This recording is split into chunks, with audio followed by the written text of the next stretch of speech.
All right, today I'm going to answer the question, what makes a good 21st century leader? Uh, and I'm going to do this by touching on three main points.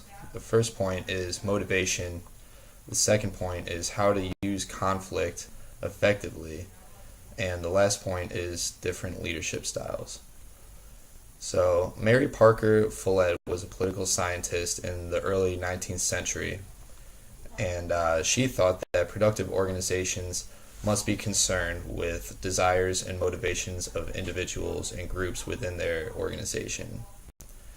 And Douglas McGregor in 1960 came up with theories X and Y on motivation.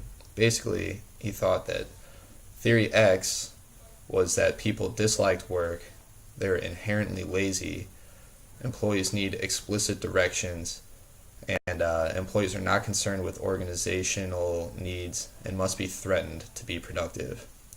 And theory Y is that the work environment is really relaxed and laid back.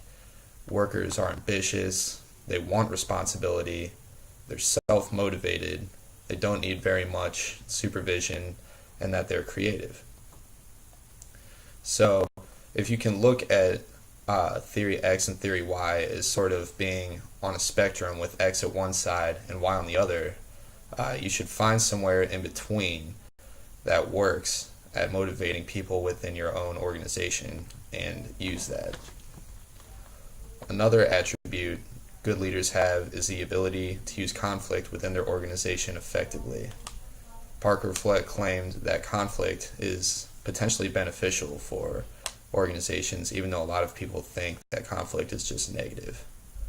Uh, Collective responsibility and integration of ideas within the organization help build excellence within the business or organization. And good leaders avoid unnecessary anger and name calling and things like that within conflicts. Try to be constructive. Try to look at conflict as a way to creatively solve a problem within your organization and make your organization better without, tearing people down within your organization or anything like that. The third point of the subject of leadership is the actual subject of leadership and leadership styles. People have different leadership styles. Some people are hands-on. Some people like being behind the scenes. It's important that you figure out what your own leadership style is, what your strengths are and your weaknesses are, and then you use that to try and figure out how to best utilize your own leadership strategy within your organization.